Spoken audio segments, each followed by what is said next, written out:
big challenge that continues to affect the ease of doing business, and we can't be open for business. In fact, we are shut for business because most of the people are open for business in queues. That continues to be a big challenge. We also note with very heavy hearts the situation that has been taking place with the farmers, particularly the tobacco farmers. The kind of daylight robbery that we've seen affecting our tobacco farmers, wherein they're asked to receive their returns and their payments in the currency that Mr. Mnangagwa is not proud of. He doesn't even know how to pronounce it, the gold note. But clearly, they are then selling that same tobacco in foreign currency. This is daylight robbery, it's criminal, it's unacceptable.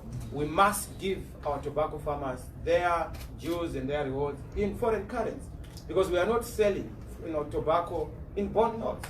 It's an issue that we assist with. We received a report from our Secretary for Agriculture, a very disturbing report, and we want this issue to be treated with the aim that it deserves. It doesn't end there. It's not just about the farmers, particularly the tobacco farmers, it's also with the cotton farmers. Farming has become a cursed business because we have people in government who are serious about business. Farming has to be about business, it has to be about productivity, it has to be about empowerment of our people through making sure that we allocate necessary support, but also we deal with the markets in an appropriate fashion. We also note with concern issues to do with our war veterans. In fact, this issue is very close to our hearts. Our war veterans have been neglected, abused, disadvantaged, and discarded for a long time. We see that when elections are around the corner, war veterans become relevant. When there are no elections, war veterans are useless. They are supposed to be at the periphery of decision making. This is what we've always said. As far as we are concerned, our war veterans deserve the pride of place and priority of place, not just in payment, but in honor. We just had our independence. There's nothing that we can say we are proud of when it comes to the way the pockets of our war veterans are arranged. The stomachs of our war veterans are arranged. They are a sorry state. Why? Because we are not giving the appropriate attention to our war veterans. We need our war veterans to be given honor in terms of their cushioning on school fees, medical expenses, transport expenses, and other such important cushioning that is required for them to eke out a living and to live a decent life and to have meaning to the honor of the contribution and sacrifice that they made during the liberation struggle. It would not be adequate if I omit the issue of the water situation in Harare. We have a very serious situation, almost a catastrophe, a disaster. I understand that from the briefing I got from the mayor this morning, they have only received 150,000, when in fact they are supposed to be getting 2.8 million from the foreign currency that they are supposed to then get. Again, what compounds the problems of our local authorities is that in terms of procurement, there are certain bottlenecks. In terms of their ability to raise resources, everything is centralized within the central government, which makes it difficult for them to even get the flexibility to raise the necessary resources that are required for us to be able to ameliorate the situation. So yes, we have a big challenge. Let there be foreign currency. Let the foreign currency allocation to the local authorities be priority number one. Otherwise, there will be a serious disaster in this city, wherein people are then given water that is not treated. We need chemicals that are supposed to then sort out the water, not just for Harare, but for all the other cities and towns across the whole country. I would also want to just highlight the issue of the humanitarian situation. We've seen the hurricane in Urungwe, Masingo areas, the attacks in Idai, and the reports that we are getting. In fact, we are sending a team to verify these facts that most of the people who have been affected are not benefiting. It's now the criminals who are benefiting. It's now those who are connected politically in a partisan fashion, particularly ZANU-PF, who are benefiting. And we don't understand why we partisanize or politicize aid and tragedies such as this. It's an issue that we assist with this leadership, especially in the context of a repeat that is likely to come with Cyclone Kenneth. This time is a male name. I'm just used to these cyclones being female. But there's Kenneth that's coming. and we need to be on our force in terms of dealing with this issue. Let me also go a bit international, especially around the invitation of Mr. Museveni to come and grace our trade fair. I don't know why Mr. Mnangagwa chose Mr. Museveni to be in trade with him. We don't know, perhaps it's a way of confirming that he belongs to a club of dictatorship, because Mr. Museveni's behavior in his own country leaves a lot to be desired. The choice of friends defines the man's character, and we are worried that Mr. Museveni has invited, Mr. Mnangagwa has invited Museveni at a time when he's terrorizing his own opposition. Bobby Wine, my dear friend, is being terrorized. I'm told he has been arrested. He has been arrested several times. That kind of behavior is unacceptable on the African continent. We don't take it lightly. Wherever dictators come in cahoots or in unison, we have an obligation to fight. And we do not take lightly Mr. Museveni coming to our country to just come and grace the trade fair with yet another threat of dictatorship, with yet another threat of a trade union of people who oppress their own citizens and alternative voices on the African continent. It's something that we take note of, and we don't understand what's encouraging Mr. Mnangagwa to go that way. There are many people to invite. Why should you invite questionable credentials unless if you are confirming that you are just, calling boys from the same hood to try and send a particular message on the continent. Having said that, allow me to also just touch briefly on the issue of the attempts by ZANU-PF to mudsling, divide, and weaken our movement. There has been some communication that is purportedly being claimed to have come from our Secretary General. They think that they can actually divide us. We are indivisible. We are very clear as Democrats about our internal processes, and we shall treat them as such. But we've seen a letter, and I want the SG just to give a context to that letter so that we are able to tell the world for what our machinations holders, particularly in the name of ZANU-PF, are trying to arrive at. So, Comrade SG, just come and give a slight context so that I will then conclude our briefing before we take questions.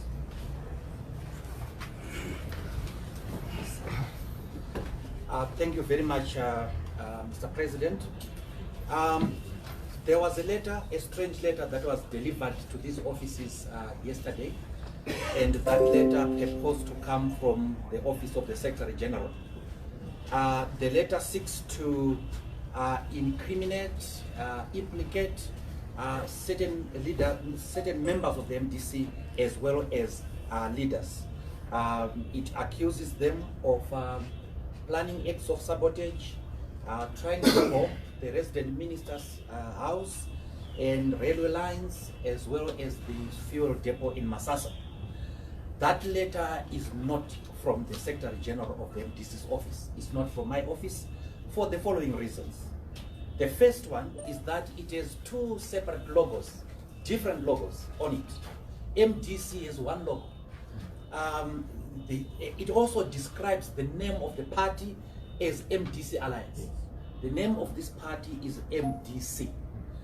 It is not addressed to anyone, to anyone in particular, but it is copied to certain people. I don't write like that. It says it is written to whom it may concern. It is copied to the Commissioner General of Police, the Director General of CIO, the Commander of the Defense Forces.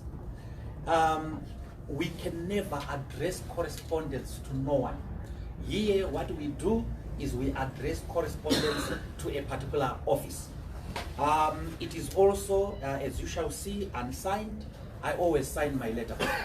It describes me as Honorable Douglas Monzora. I don't call myself that. I call myself Douglas Monzora. I don't call myself Honorable Douglas Monzora. I'm Honorable Douglas Monzora to the constituents. But when I describe myself using first name terms. So this is an attempt by whoever to sow seeds of division within the MDC. whether this person has done it internally or is external or is operating from outside, this person is working for a system that we do not agree with.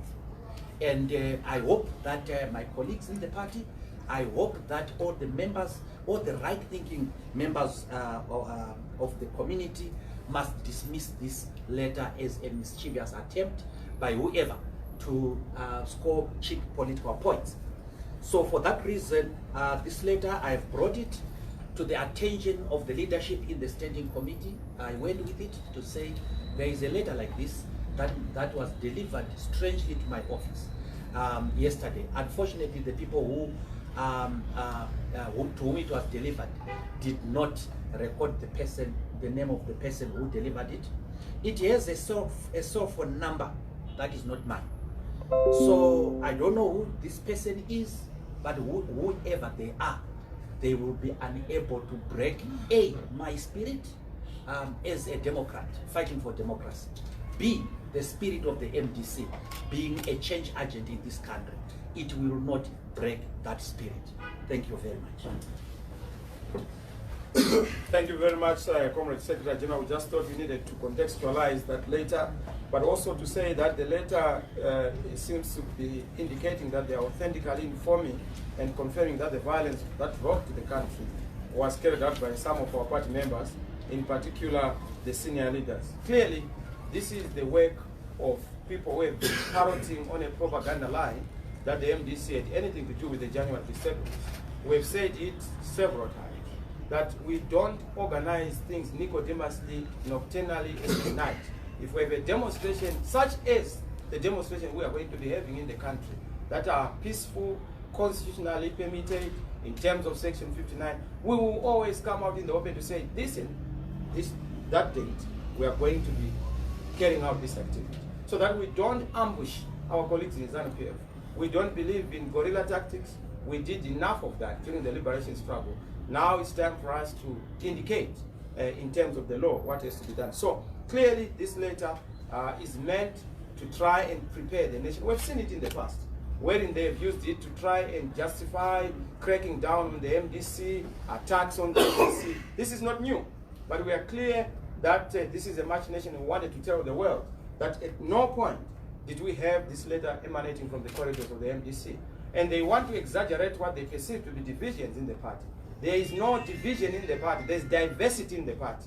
And that diversity is part of our mosaic rainbowness character as a party. And we cherish that. You know, when you see MDC leaders, you are seeing quintessential Democrats. People who are able to have a democratic osmosis of ideas without any problem. I wouldn't want to indicate where the region of lower concentration is and where the region of higher concentration is, but we always have this osmosis of ideas. And it doesn't mean that there are any challenges within the party. That's what a democracy does and how it unfolds. So this letter also says the following people have unlicensed firearms that were bought by Gomba, Chikombo. These are the new leaders in the Harare province whom they are trying to target. Typical ZANU-PF. They've done it in the past. They would want to target individuals in leadership, and they are so scared of our Congress. They had budgeted for anarchy at our congresses in the provinces.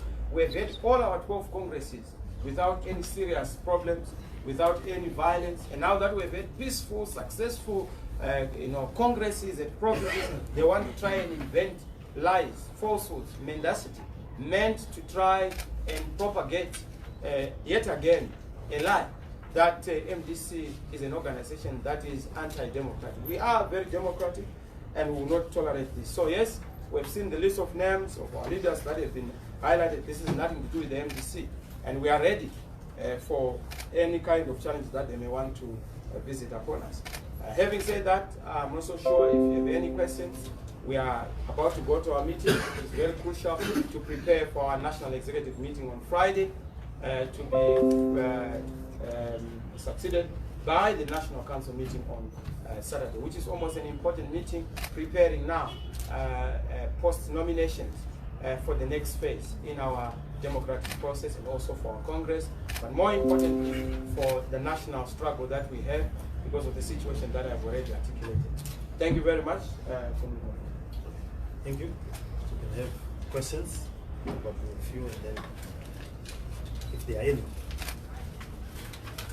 Should I speak? Yes. Okay. My name is Tafadzwa Nikazino from State of the Nation. Say you started your speech by singling out State of the Nation is which one? It's an online publication. Okay. Yeah, you started by singling out the problems that the nation is facing. So my question is, what are you doing as the opposition to make sure that the nation rises above these problems? I know you say you are not the governing party, but don't you think we are now at a time where our opposition parties should maybe try to devise ways of assisting citizens? I think your mindset must change, my dear brother, from the State of the Nation. Yes, you have not finished, but you see, nomenclature and terminology is very important. We are not opposition. If you want opposition, go and visit Mr. Mnangagwa. We are the governing party. So since you are the governing party, what then are you doing? Seems as if you are singling out problems. Thank you. But leaving this room, we'll see fewer queues, we'll see high rise in goods and services. So what are you doing as the governing party? Thank you very much. Thank you for that correct language. I really appreciate it. Yes, as the leading party, we are very conscious of the suffering our people are going through. And this is why we have said that because we have a disjuncture politically, there's a political stalemate in the country, there's a crisis of governance, there's a political crisis that must be resolved, wherein we have the man who has been declared by the Constitutional Court is not the man that the people voted for. We have said this several times. The constitutional order, the legal order is not punctuating what the political, public, popular order is supposed to be indicating. So that disjuncture has to be resolved. The political crisis in the country, wherein we have Mr. Mnangagwa there and ourselves on the other hand. We need to resolve this political crisis. How do we resolve it? Political dialogue. What political dialogue? We need to have a genuine political dialogue between ourselves and Mr. Mnangagwa on behalf of ZANU-PF. Until that is done, all else is just a Muppet show or Tom and Jerry, banana in pajamas kind of cartoon characters. We want proper dialogue in this country, properly adjudicated upon by a mutually agreed arbiter or adjudicator, locally, nationally, or internationally, preferably from a head of state. We have said this, until we get that, there will not be any resolution that is meaningful.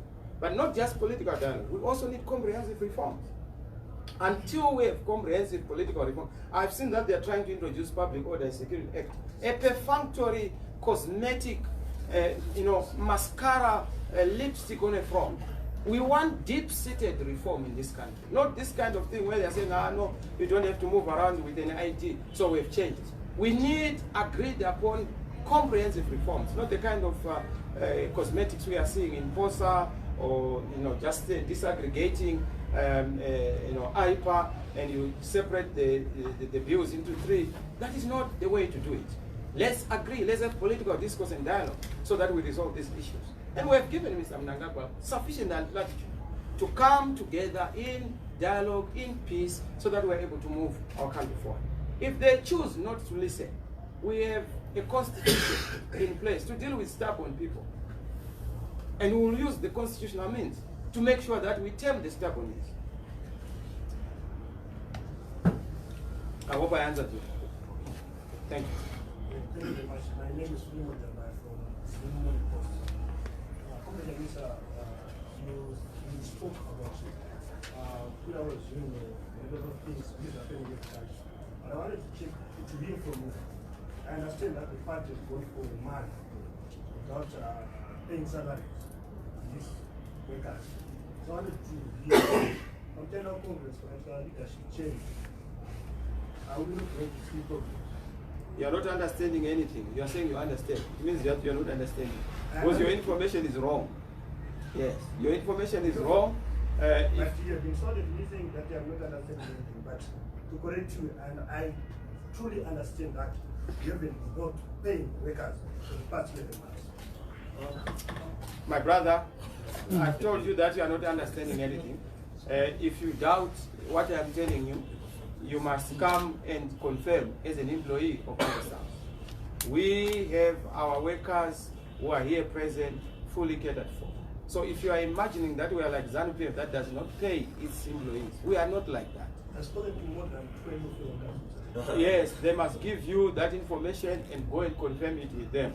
not for you to come and argue with me like you are doing. I've given you the correct But I'm position. just asking you a question. It's a question. I've answered you, my brother. Do we have any other I've answered. questions Thank from? you. Yeah, this one is related to the Congress, the nomination processes that you were carrying out. There have been complaints, and particularly the Party Secretary General have been quoted in the Herald, pointing or raising the foul play. How democratic were these processes when you do have members that were complaining about the internal democracy? I'm sure your sources are not confirmed, particularly the sources you are referring to. Which newspaper, by the way? No, No, I'm just saying. the Party Secretary General have been quoted Yes, in but- the Herald, Precisely. saying there have been a foul play. I mean, nomination processes were not democratic. And to the effect that he submitted some complaints to whoever was responsible for the internal nomination processes, but Well, they were not taken care of. You don't need the Herald to speak on behalf of the Secretary General. He's here, and if there are any issues, they are raised in a mature way through our constitutional means. And I can tell you that as far as we are concerned, we do things according to the Constitution, and the Constitution has been followed to the letter and the spirit. All the nomination processes were being done by an independent electoral body, and that body is mandated with the clear terms of reference. And if there are any challenges, any concerns, leaders, members have internal remedies that are domestic to it, and that can be pursued. But as far as we are concerned, we are taking note of the very successful nomination processes, congressional processes that have taken place, and we are taking a good regard of this development. Yes. Yes, I just have two quick questions. You said that when you are doing demonstrations like the one that you want to do, so if I quoted you correctly, so maybe can you just give us details as to what demonstration that My you brother, want to do? the right to demonstrate is in the Constitution. Yes, I just wanted the details. If you go and check Section 59, it allows people to demonstrate. Not just MDC, ordinary people of Zimbabwe, including those in ZANU-PF. I'm sure you've seen that they've exercised that right several times. And that right is not partisan, it is a constitutional right, it is national, it is inclusive. And we exercise that right as and when we feel we have to. The only point I was making is that we don't do things secretly, we don't do things through hide and seek. When there's need for us to demonstrate for any particular issue to be articulated, we always come out in the open to say such and such a day or date we'll be able to demonstrate. So it's just to say that we don't do things behind closed doors. And the second question was, is there any action that you are doing following the letter that you have received? What action have you taken to deal with that, maybe to find the culprit or to find the source of that letter? Well, of course, we are actually in the process. Our intelligence and security are already working on it to make sure that we get to the bottom of it. But we just thought that we needed to tell members of the public, the nation, to say we have seen it in the past. I remember sometime back, Comrade BT, you remember, Comrade Komichi, Comrade Zulu. These are issues that they've always resorted to. That is our colleagues in ZANU-PF. If they want to try and do some funny things to preempt our processes or what they perceive to be the party that is on a track, not just to renew itself, but also to strengthen our internal processes. They always resort to ghost organizations, so-called fun organizations, try to cause instability. We will not be shaken by this. I've always indicated that MDC is a huge train that cannot be derailed by barking dogs. We are a big baobab tree. You don't use a razor blade to cut us. They will try, but they will not succeed. Thank you. When we get you, you introduce yourself. I know Darabi, but the others. Well, I'm Costa from Yeah, 263. Yes. Yeah, it's important that we know each other All right. for the purposes of accountability. So let's have the last three or two. Sure. And then we go. We'll start from here. You've had your bite at the cherry. We have the ladies here. So we'll have these three questions. Ladies only. Yes. This is Masambu's FM. Oh, yes, Masambu, sorry, yes. Yes, well. There is talk that you are willing to compromise. We have dialogue with President Mnangagwa. Can you verify this? are you going to compromise some of your demands? Well, we have a very simple promise. Our promise is our readiness to dialogue for the benefit of the people of Zimbabwe. We are not ready to compromise on that promise. But of course, I've seen that Mr. Chamisa has climbed down, MDC is climbing down. We have not climbed down. You know, we have always said, let there be genuine dialogue, let there be authentic dialogue based on the issues that are affecting Zimbabweans.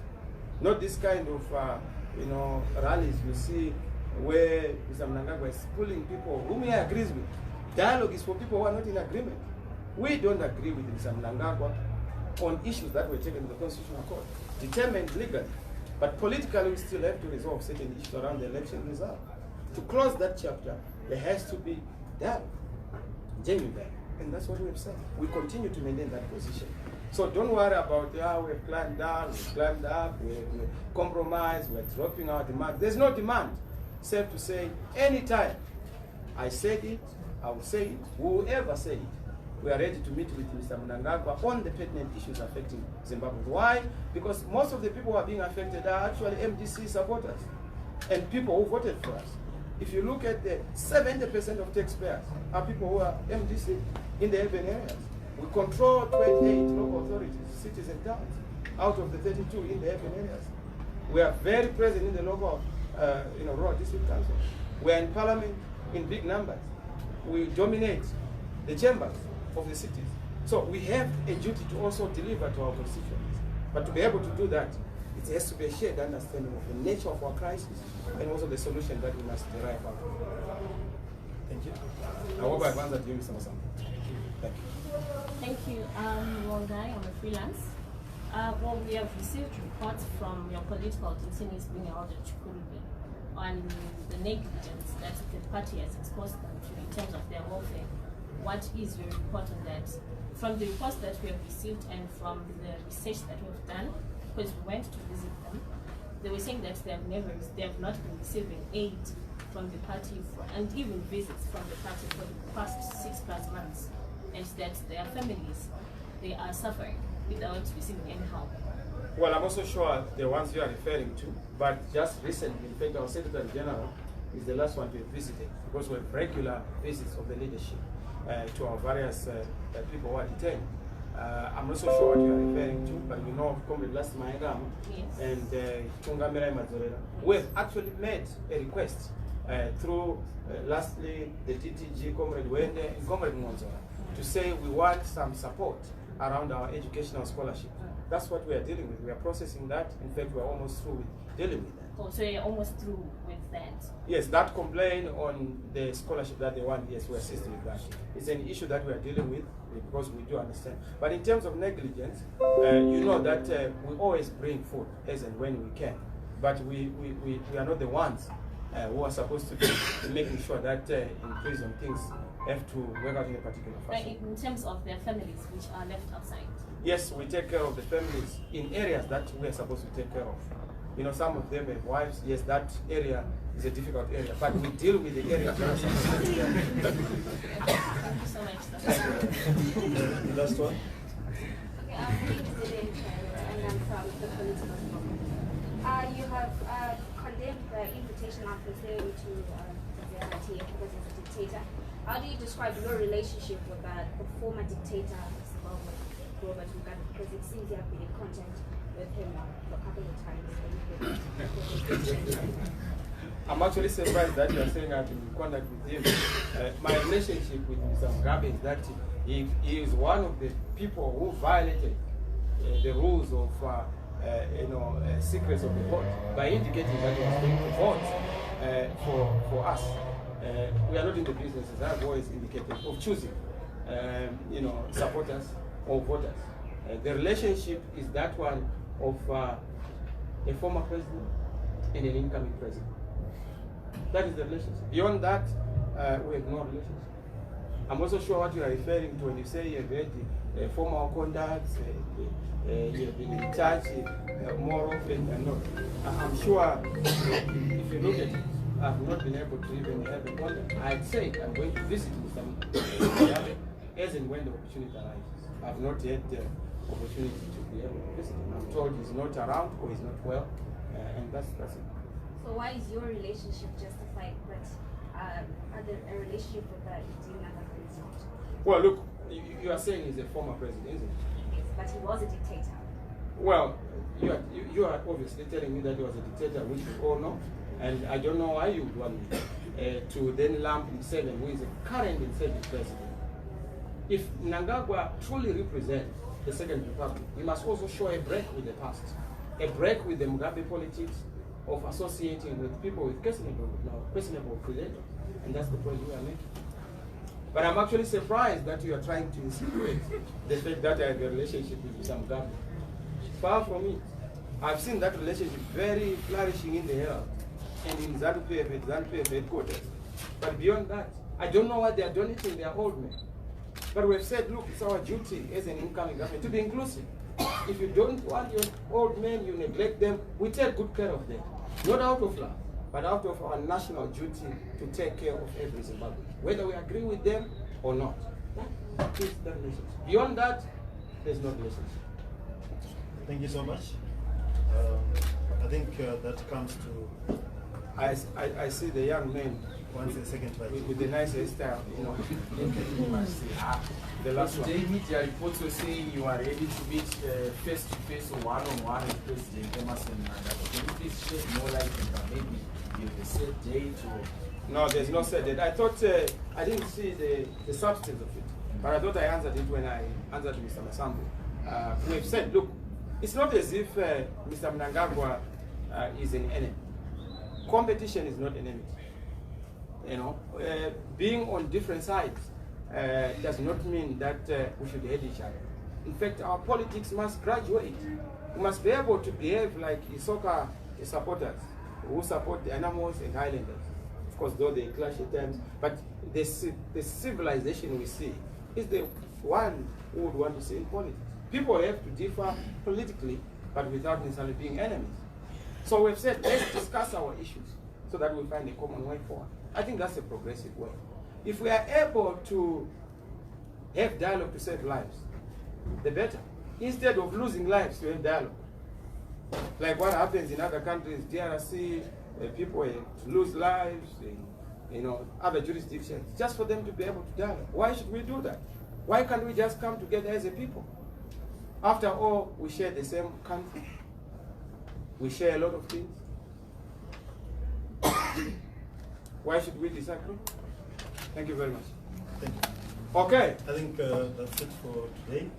Thank you very much, colleagues, for coming at a very short notice. We really appreciate your time and your presence as always. We wish you well. Thank you. Thank you.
How are you? We want to pivot to like in the upcoming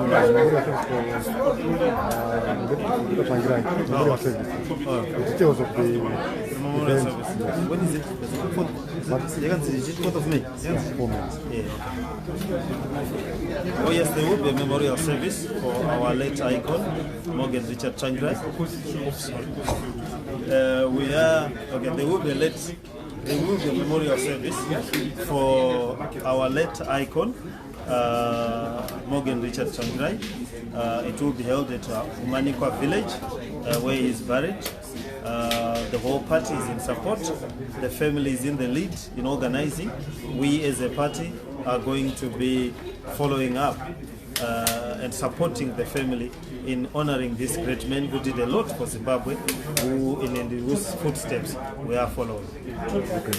We hear you invited President Mnangagwa to the function. No, the family has invited Zimbabweans, or rather, a memorial service.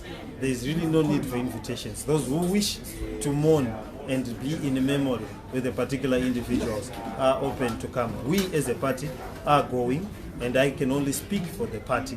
We are going there, and we will be there, the party supporters and the leadership. But I cannot speak for other political parties, nor do I speak for the family.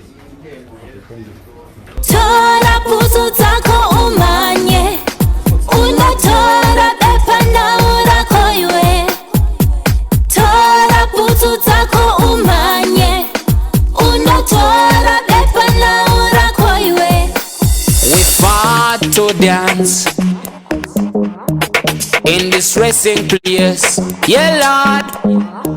We fought to dance in this racing place, yeah Lord. Zimbabwe.